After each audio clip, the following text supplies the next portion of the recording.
অবলম্বন করে আপনারা কেউ আতঙ্কিত হবেন না। আপনাদের পাশে কেউ থাকুক আর নাই থাকুক চিন্তিত হবেন না। আপনাদের পাশে খামচিহ্ন থাকবে, আপনাদের বিধায়ক আপনাদের পাশে থাকবে, আপনাদের হয়ে আইনি লড়াই করবে সুপ্রিম কোর্টে গিয়ে।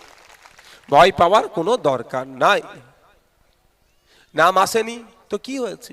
আপনাদের বলে রাখি, 8ই ডিসেম্বর 21শে অঘ্রাণ নর্থ ইস্ট সিটির প্রোগ্রাম ছিল, আপনারা জানেন তো। সেই প্রোগ্রামটা আমরা বাতিল করে দিয়েছি, আমার বড় ভাইজান বাতিল করেছে। কারণ 7 তারিখে পাবলিশ হবে, 7 তারিখে 8 তারিখে প্রোগ্রাম, মানে 7 তারিখে একটু বেশি ব্যস্ত থাকে। তাহলে কেউ যদি এসে বলে ভাইজান আমার নাম উঠেনি, হ্যান হয়েছে ত্যান হয়েছে, সে সহজে বড় ভাইজানের কাছে অ্যাক্সেস পাবে না, একটু ব্যস্ত থাকবে।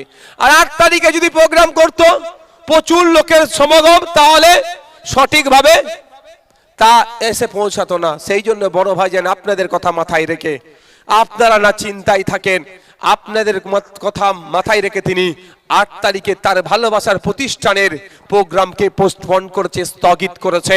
যে আজ 7 তারিখ 8 তারিখ আমি বাড়িতে থাকবো। এসআইআর নিয়ে যদি খসড়া লিস্টে কারো নাম না ওঠে, চিন্তা করার প্রয়োজন নাই। আপনাদের হাতে যে রিসিভ কপিটা আছে সেটা নিয়ে আপনারা বড় ভাইজানের কাছে পৌঁছে যাবেন, বড় ভাইজান আপনাদের হয়ে বুঝে নেবে, চিন্তা করার দরকার নাই। এবার সকলে নাও যে পৌঁছাতে পারে, হতেই পারে তো নাকি? তাহলে কি করবেন? চিন্তা করতে হবে না। এইসব আছে না, উঠে দাঁড়াও একবার। এই নেতৃত্বরা আছে না, বাবুরা আছে না, আরো যারা আছে চেনেন তো নাকি নাদের? বলবেন বড় ছোট ভাইজান এসে, বিধায়ক এসে কি বলে গেছে, যে যদি বাই চান্স কারো নাম না আসে তাহলে কি করবে? আসবে না। এই সবার নাম আসবে, এটা আমি 100% আমি ভরসা করি। তারপরেও যদি মাস্টার মশাই কারো নাম কেটে দেয়, মাস্টার মশাই কি প্রশ্ন পাঠিয়েছিল, আমরা উত্তর দিয়েছি তো নাকি?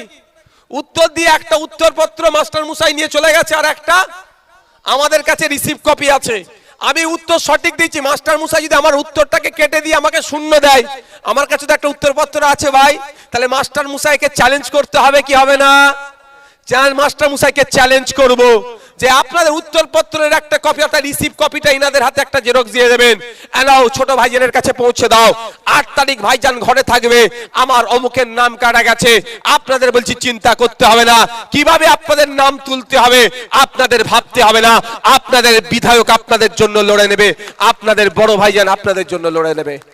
আমার বলার বক্তব্য এটাই, ভয় পাওয়ার দরকার নাই। ভয় পেলে কি সমস্যার সমাধান হবে? লড়ে নিতে হবে। কেউ একটা ইঞ্চি জায়গা ছাড়বে? মনে হয় 1 ইঞ্চি কেউ জায়গা ছাড়বে? লড়ে নিতে হবে। আমার বলার বক্তব্য এটা, আপনি টেনশন মুক্ত থাকেন। এখানে মায়েরা আছে, ম্যাক্সিমাম হাউস ওয়াইফ, আর কিছু কাজকর্মের সাথে কেউ যুক্ত আছে। তো মায়েরা টেনশন, এসআইআর এর টেনশন মাথায় নিয়ে রান্না করতে গেলে ভাত পুড়িয়ে ফেলবে গো। কি মা, কি হবে না হবে, হ্যাঁ হবে তা না হবে করতে করতে ভাত পুড়ে যাবে।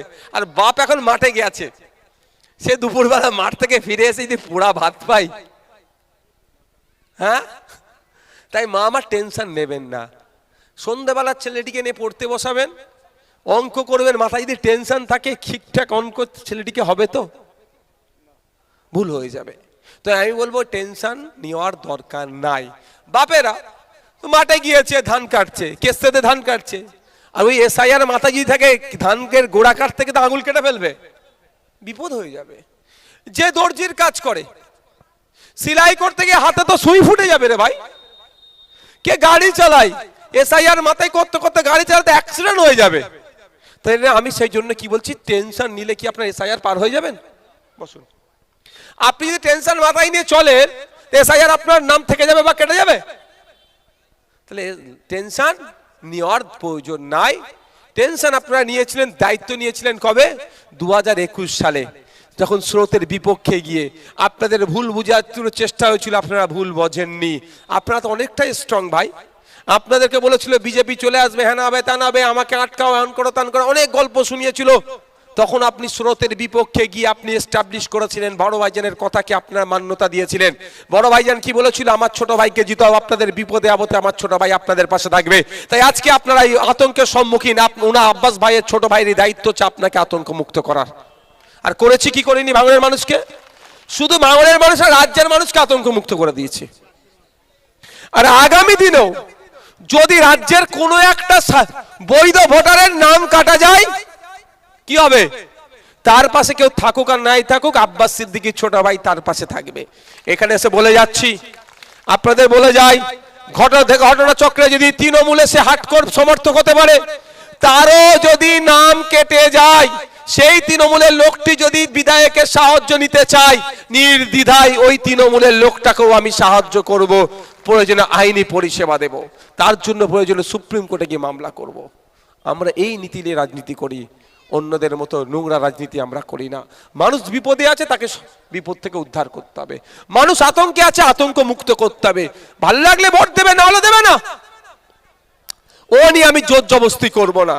যদি মনে হয় ভাইজান আমাদের ভোট নিয়ে বেঈমানি করেনি, আমাদের ভোট নিয়ে বিক্রি করে দেয়নি, আমাদের ভোট নিয়ে অন্য দলে চলে গেলে অনেক প্রভাব প্রতিপত্তি বাড়তো, মিনিস্ট্রি অনেক কিছু পেয়ে যেত, তারপরেও ভাইজান বিপদে আপদে আমার সাথে আছে, আমাদের জন্য ভাইজান 20খানা মামলা খেয়েছে, তাও ছেড়ে যায়নি। ভাইজানকে দেওয়া দরকার, খামচিহ্নকে দেওয়া দরকার, দেবেন, মিটে গেল।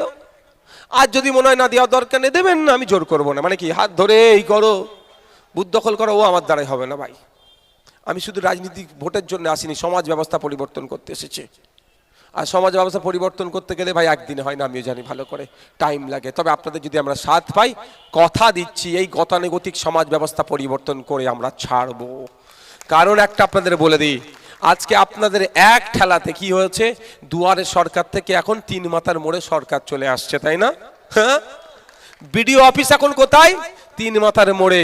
একটু যদি আপনারা সাথ দেন, রাজ্যের মানুষ যদি একটু সাথ দেয় আমাকে, আমি কথা দিচ্ছি আপনার দরজার সামনে বিডিও অফিসকে হাজির হয়ে যাবে। একটু সাথ দেন। যাক বন্ধুগণ, আমি ওই বিষয়ে এখন যাচ্ছি না। তো বিহারে যেটাতে আমাকে বেশি ভয় দেখিয়েছে সেটা হচ্ছে 3 লক্ষ ভোটারের নাম কেটে জমাই দেয়নি, ও কাজ আমরা করব না। তা বন্ধুগণ, মায়েরা বাপেরা যারা উপস্থিত হয়েছেন, নির্ভুল ফর্মটা ফিল আপ করে জমা করুন। এটাই আপনার হচ্ছে এখন প্রধান কাজ হবে। আগামীতে কি হবে না হবে, যেটা সামনে আসবে লড়ে নিতে হবে। কেউ 1টা ইঞ্চি আপনাকে ছাড়বে না, আপনার জায়গা আপনাকে তৈরি করে নিতে হবে। এই ফর্ম ফিল আপটা রাখে পর্যন্ত আপনাদের কত ভয় দেখিয়েছে। যখন ফর্মটা পেয়েছেন তাও ভয় দেখিয়েছে, ভয় খেয়েছিলেন। যখন পার্ট করে পার্ট 1, পার্ট 2, পার্ট 3, পার্ট 4 যখন আপনাদের বুঝিয়ে দিলাম যেটা বাঘ ভাল্লুক নয়, এখানকার তথ্য আপনি পকেটে করে নিয়ে ঘোরেন, আপনার ভোটার কার্ড, আধার কার্ড, প্যান কার্ডে অনেক উত্তরের আছে, আর একটা উত্তর 2002 এর ভোটার লিস্টে পাবেন, তখন সব ভয় কেটে গেল। তো আগামী দিনে যদি কোনো পরীক্ষা আসে, সে পরীক্ষাটাও আপনাকে আমাকে এই দায়িত্ব নিয়ে পাস করতে হবে। আমাকে কেউ অন্য কারো কাছ থেকে সহযোগিতা আমি আশা করি না, আর করলে আমাকে ভুল সহযোগিতা অনেক ক্ষেত্রে করবে, এটা আমার জানা আছে। তাই বন্ধুগণ, ভয় পাওয়ার কোনো দরকার নাই, আমরা আমাদের বিষয় অধিকার আমরা লড়ে নেব। আজকে এখানে দাঁড়িয়ে বেশি কথা আমি বলবো না, এরপরে আমার অন্য একটি প্রোগ্রাম আছে, সেখানে পৌঁছাবো। তাই আমি আপনাদের একটা কথা বলবো, আমার সাথে রাজনৈতিকভাবে পেরে উঠতে পারছে না শাসক মমতা ব্যানার্জি থেকে শুরু করে আপনার এই বুথের তৃণমূলের নেতা পর্যন্ত, রাজনৈতিকভাবে আমার সাথে পেরে উঠতে পারছে না। মিথ্যাচার করছে, মিথ্যা মামলা দিচ্ছে, আমার কর্মীদের নামও মিথ্যা মামলা দিচ্ছে। তবে আমি একটুকু আপনাদেরকে একটু বলবো, হাতে সংবিধান রাখবেন। একদিকে মিথ্যা, গুন্ডা মস্তান, গুলি, বন্দুক, পিস্তল, আর অন্যদিকে আপনাদের হাতে সংবিধান রাখবেন। আমি আপনাদের কথা দিয়ে যাচ্ছি, সংবিধানের জয় হবে, সংবিধানের জয় হবে, সংবিধানের জয় হবে। কারণ হচ্ছে আপনারা জানেন আজকে একটা রক্তদান শিবির ছিল 2023 পঞ্চায়েত নির্বাচনে আমাদের কর্মীদেরকে গুলি করে খুন করেছিল, একাধিক কর্মীরা ক্ষতিগ্রস্ত হয়েছিল, মহিউদ্দিন মোল্লা, হাসান, রেজাউল্লাহ খুন হয়েছিল। তার স্মৃতিতে আমরা একটা রক্তদান শিবির করেছি। আর রক্তদান শিবিরে যখন গেট করতে গিয়েছিল আমাদের উপরে আক্রমণ চালিয়েছিল, কিন্তু আমি তখনও বলেছি আইন হাতে তুলে নেবেন না, সংবিধানের প্রতি ভরসা রাখুন। তাই আমাদের ছেলেরা সংবিধানের প্রতি ভরসা রেখেছিল বলে আপনাদের জানিয়ে দেয়, আজকে সেখানে রক্তদান শিবিরে 1000 ছুঁই ডোনার হয়েছে। ভাবতে পেরেছেন? তাহলে কোন জায়গায় আমরা পৌঁছাচ্ছি? মানুষ আমাদের সাথে আছে, মানুষ আমাদের পাশে আছে। শান্তির সাথে প্রোগ্রাম কেন সমাপ্ত করতে পারলাম? আমাদের হাতে সংবিধান ছিল বলে, আমরা আইন বিচার ব্যবস্থাকে শ্রদ্ধা করি বলে আমরা আমাদের কাজে শান্তির সাথে উত্তীর্ণ করেছি। তাই কাঁটা দিয়ে কাঁটা তুলা গেলেও দুর্গন্ধ দিয়ে দুর্গন্ধকে ঢাকা যায় না। আমি এদেরকে মনে করি দুর্গন্ধ, এদেরকে মনে করি পচা। এদেরকে কেন পচা খালে বলেছেন লাভ মারবে? পচারাই পচা খালের দিকে যাইতো। তো এদেরকে আমি ওই মনে করি, এর বাইরে কিছু মনে করি না। তাই ওরা দুর্গন্ধ ছড়াচ্ছে বলে আমিও দুর্গন্ধ ছড়াবো, এটা হতে পারে না। ওরা দুর্গন্ধ, যে নিয়ম নির্দেশিকা আপনাদের বললাম, পাট পাট করে যখন দেখিয়ে দিলাম যে এই পাটে এই ফিল আপ করতে হবে, ভয়টা কেটে গিয়েছিল তো নাকি? কাদের ভয় কেটে গিয়েছিল হাত তুলে দেখান তো। আচ্ছা, এসআইআর নিয়ে আর ভয় পাচ্ছেন না কারা? হাত তুলুন। ভয় পাচ্ছেন না যারা? মায়েরা কি এখনো এসআইআর নিয়ে ভয় পাচ্ছেন? হাত তুলুন মায়েরাও। এখান থেকে চেয়ারকে তুলাতুলি করছে। কেন তুলাতুলি করছেন? ওটা মহিলাদের জন্য তো। বাচ্চারা বসে, ছেড়ে দিন, ছেড়ে দিন, বাকি সামনে যাও, একটু যাও, মহিলাদের করো না। তো আমি আপনাদের আজকে এখানে এসে গুটি কয়েক কথা বলবো। কথাগুলো এটাই যে আমাদেরকে আতঙ্কিত করা হচ্ছে কেন। আজকে প্রশ্ন করা দরকার ছিল স্কুলের টিচার নাই কেন? আজকে প্রশ্ন করা দরকার ছিল হসপিটালে ডক্টর নেই কেন? আজকে প্রশ্ন করা দরকার ছিল মোদিকে এখান থেকে দাঁড়িয়ে যে তুমি 2014 সালের আগে আমাদের গল্প শুনিয়েছিলে 1 টাকা দিলে $1 পাবো, কিন্তু এখন আমরা কি দেখছি? 1 টাকায় $1 তো দূরের কথা, প্রায় 89.62 পয়সা, মানে হচ্ছে প্রায় 90 টাকা দিলে $1 দিতে হচ্ছে, যেটি 2014 সালে 61 টাকাতেও $1 পাওয়া যেত। মানে বুঝতে পারছেন, ক্রমশ দেশ বাংলা পিছিয়ে যাচ্ছে। এই নিয়ে চর্চা করার দরকার ছিল। কৃষক তার উৎপাদিত ফসলের দাম পাচ্ছে না কেন? স্বামীনাথন কমিশনের যে সুপারিশগুলো বাস্তবায়ন করা হচ্ছে না কেন? নতুন শ্রম কোড লাগু কেন হবে? এর বিরুদ্ধে বিস্তর আলোচনার দরকার ছিল। তার পরিবর্তে এখন কি করছি আমরা? সম্পর্কের জায়গাটায় কার নাম লিখতে হবে? দাদু, বাবা, স্বামী, ছেলে, এই করে আমরা বেড়াচ্ছি। এটা হচ্ছে শাসকের একটা চক্রান্ত, আমাদেরকে অন্য কাজে কি করা, ওতে ব্যতিব্যস্ত করে রাখা। তাই বন্ধুগণ, আমরা যারা স্বাভাবিক জীবন যাপন করি তার সাথে সাথে আমাদেরকে এইটা ফর্মটা নির্ভুল ফিল আপ করতে হবে, এতটুকু কাজের বাইরে আমাদের কিচ্ছু নয়। তাই আমি বলবো, এখানে এত উপস্থিত হয়েছেন এই বুথের মানুষজন, নিশ্চিতভাবে বুথে 25,000 টাকা খিচুড়ির ব্যবস্থা আছে নাকি গো আজকে? হ্যাঁ, 25,000 টাকা বুথ ভিত্তিক আর খিচুড়ির ব্যবস্থা। জানেন তো কি হচ্ছে সব? হ্যাঁ, চলুন কতদিন টাকা দিয়ে যাবে হোক, ভোট ঠিক খামচিহ্নিতে আসবেই। তার প্রমাণ হিসাবে আমি দেখছিলাম একটি ছেলে প্রোগ্রামে গিয়েছে, ভিডিও করছে, তার ডিপিতে আমার ছবি লাগিয়ে রেখে দিয়েছে, আবার ভিডিও করছে যে অমুকের প্রোগ্রামে আছি। মানে হয়তো সে একটা রোজ পেয়েছে, ছাড়বে কেন, যা ঘুরে আই ভাই। আমি মানা করি না, আমি ভাই কাউকে টাকা দিতে পারি না, কাউকে আমি টাকা দিতে পারি না।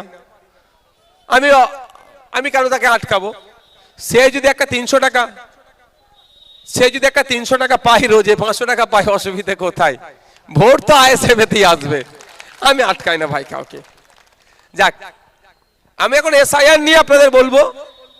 আপনাদের অধিকাংশ মানুষ ফর্ম জমা করে দিয়েছেন, আর কিছু মানুষ হয়তো এখনো জমা করতে বাকি আছে। এই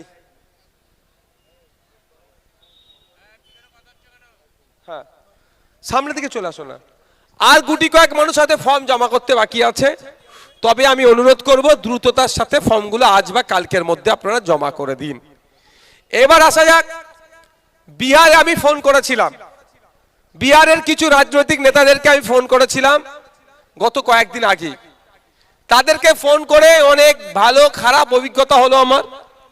তবে যেই খারাপ অভিজ্ঞতার মধ্যে একটা সব থেকে অন্যতম খারাপ অভিজ্ঞতা হচ্ছে 3 লক্ষ ভোটার তাদের এই ফর্মই জমা করেনি। আমি অনুরোধ করবো এটা এই ভুল কাজটা না ওয়েস্ট বেঙ্গলে হয়ে যায়, ভাঙড়ে না হয়। আমাদের পাঠ করা আছে, পাঠটা কি আছে আমি পাঠও ভেঙে ভেঙে বলেছি। 2002 এর ভোটার লিস্টের নাম থাকলে কোথায় লিখতে হবে? 2002 এর নিজের নাম নেই, আত্মীয়র নাম আছে, ফাদার মাদার গ্র্যান্ডফাদার গ্র্যান্ডমাদারের কোথায় লিখতে হবে সেটা বলেছি। এবং এটাও বলেছি, আপনার 2002 এর ভোটার লিস্টের নাম নেই, আপনার আত্মীয়র নাম আছে, এই সরি আমরা আত্মীয়র নাম নেই, তাহলে কি করবেন? ওপরের পোর্শনটা আমার গাড়িতে একবার কেউ যাও তো, একবার শুধু একবার দেখিয়ে দিই গিয়ে, ওই এটা কোথায় লিখতে হবে সেটাও দেখিয়েছি। সুতরাং আমি অনুরোধ করব বিহারের মতো ভুলটা আমাদের বাংলায় না হয়। এই গলাটা একটু টেনে নিচ্ছে ভিতর দিকে, কষ্ট হচ্ছে এটা বলতে। হ্যালো, কি বলছি বুঝতে পারছেন? তাহলে আমাদের বাড়িতে ফর্ম এসেছে, নির্দিষ্ট নিয়ম মেনটেন করে আমরা জমা দেব। কারো কথাই পাকামু মেরে না আমরা ফর্ম জমা দিয়ে ভুল করে ফেলি। কেউ বলবে এই হবে সেই হবে, তার থেকে বলে এই হবে সেই হবে, আমি রেখে দিই, কিন্তু বিপদে পড়তে পারেন। তাই অনুরোধ করছি, যার বাড়ি ফর্ম এসেছে তিনি আজকে তো আর নেই, কাল পরশুর মধ্যে আপনারা দায়িত্ব নিয়ে ফর্মটাকে জমা করে দিন, মাথায় থাকবে। আর একটা সচেতনতামূলক কথা বলছি, আপনারা হয়তো খবর পেতে পারেন অমুক জায়গায় এত নাম কেটে গেছে, তমুক জায়গায় অত নাম কেটে গেছে। ওই কথাতে আপনারা বিচলিত হবেন না। 198 বুথের মানুষজন বলবো, 158 বুথের মানুষদেরকে আমি বলবো, আপনি আপনার বুথটা দেখুন যে কজনের নাম কেটেছে, কজনের নাম আছে। এরকম আমি একটা সহজে বুঝিয়ে দিয়ে চলে যাচ্ছি, তারপরে বিস্তারিত জানেন তো আপনারা। আপনার 2002 এর ভোটার লিস্টে নাম আছে, কি করবেন? ছবি লাগালেন, এই ঘরটি ফিল আপ করলেন, এখানে দুটো ঘর আলাদা আছে, লাগবে না, এই ঘরটা ফিল আপ করলেন, সিগনেচার করলেন। বিওলোকে যখন জমা দেবেন, বিওলো দুটো ফর্মে সিগনেচার স্টাম্প তারিখ দেবে, একটা উনি নিয়ে নেবে, একটা আপনার কাছে দিয়ে দেবে। এবার 2002 আপনার নেই, পরিবারের আছে, কি করলেন? ছবি দিলেন, এই ঘরটা ফিল আপ করলেন, নিচে একদম এই ঘরটা ফিল আপ করে সিগনেচার করলেন, বিওলোর কাছ থেকে রিসিভ নিয়ে নিলেন। এবার আসা যাক, আমার নাম নেই, আমার পরিবারের কারো 2002 নাই, তাহলে কি করবেন? ভয় পাওয়ার কিচ্ছু নাই। আপনার ছবি লাগালেন, এই জায়গাটা পূরণ করলেন, সিগনেচার করলেন, রিসিভ নিলেন, এই ঘরটাকে, এই ঘর দুটোর মধ্যে কোনো ঘরে আপনাকে পেন চালাতে হবে না। এবার আপনাকে নোটিশ করে ডাকবে, তখন কি কি কাগজ লাগবে না লাগবে অত উত্তেজিত হওয়ার দরকার নাই। আপনাদের বিধায়কের প্রতি আপনাদের ভরসা আছে তো নাকি? বিধায়ক একটা হাতটা তুলুন একবার, বিধায়কের প্রতি ভরসা আছে তো নাকি? বিধায়ক বুঝে নেবে। আপনাকে নোটিশ করে কাগজ যদি নিয়ে যেতে হয়, আপনি একা যাবেন না, আপনার সাথে আপনার বিধায়ক আপনার হয়ে অ্যাসিস্ট করবে। তাহলে চিন্তা হওয়ার কোনো কারণ নেই। আপনার হয়তো কাগজে জড়িবুটি আছে, অনেক জড়িয়ে গিয়েছে, আইনি সহায়তার প্রয়োজন আছে। আমি ভাঙড়ের মানুষ, চালতা বেরিয়ার মানুষকে বলবো, 158 নম্বর বুথ, 159 বুথের মানুষকে বলবো, আপনারা কেউ ভয় পাবেন না। বিশেষ করে মায়েদের বলছি, ভয় পাওয়ার দরকার নাই। আমিও চাইলে অঞ্চল ধরে ধরে একটা জমায়েত করে 1010 মানুষের জমায়েত করে কথা দিয়ে চলে যেতে পারি, কিন্তু আমি বুথে বুথে কেন এসছি? বয়স্ক লোকেরা আমার মঞ্চে এই বড় প্রোগ্রামে যেতে পারবে না, সমস্ত মায়েরা আমার বড় প্রোগ্রামে যেতে পারবে না। তাই মায়েদের ভয়টা কাটানো, বয়স্ক লোকেদের ভয়টা কাটানো আমার কর্তব্যের মধ্যে পড়ে। আমি ভোট চাওয়ার সময় এলাকায় গিয়ে ভোট চেয়েছি। আজকে মানুষ আতঙ্কিত, তাহলে এলাকাতেই গিয়ে মানুষকে আতঙ্ক মুক্ত করা আমার দায়িত্বের মধ্যে পড়ে। তাই বলবো আপনাদের চিন্তিত হবেন না। কোনো যদি আইনি সহায়তার প্রয়োজন হয়, উকিলের প্রয়োজন হয়, এই এসআইআর নিয়ে আপনাদের কথা দিয়ে যাচ্ছি, একজন ভাঙড়ের ভোটার কেন, 100 জন ভাঙড়ের ভোটারের জন্য যদি উকিলের দরকার প্রয়োজন হয়, আপনাদের বিধায়ক বিনা মূল্যে আপনাদেরকে আইনি পরিষেবা দেবে। আপনাদেরকে 1 টাকাও খরচ করতে হবে না এই এসআইআর বিষয়ে। আর সর্বোপরি আপনাদের বড় ভাইয়ের নাম কি গো? আওয়াজটা ঠিক হচ্ছে না, মায়েদের কাছ থেকে আওয়াজটা হচ্ছে না, একটু জোরে বলুন, আর একটু জোরে হোক, আর একটু জোরে হোক। আপনাদের বড় ভাইজান আমাকে অলরেডি বলে দিয়েছে, নওশাদ তুই সুপ্রিম কোর্টের উকিলকে রেডি কর, পশ্চিম বাংলার কোন একজন বৈধ ভোটারের নাম যদি কাটা যায় তাহলে কি হবে? আইনি লড়াই হবে, তার হয়ে আইনি লড়াই তুই করবি। সেটা দলিত হতে পারে, হিন্দু হতে পারে, নমশূদ্র হতে পারে, মতুয়া হতে পারে, আদিবাসী হতে পারে, মুসলিম হতে পারে, আপনার ঠাকুরবাড়ির বনগাঁ ঠাকুরবাড়ির মানুষ হতে পারে, ফুরফুরা শরীফের পীর সাহেবের বাড়ির মানুষ হতে পারে, ঝাড়গ্রামের মানুষ হতে পারে, কাকদ্বীপের মানুষ হতে পারে, কুলপির মানুষ হতে পারে, গোসাবার মানুষ হতে পারে। সর্বোপরি ভাঙড়ের যদি একটা ভোটারের নাম বাদ পড়ে অবৈধ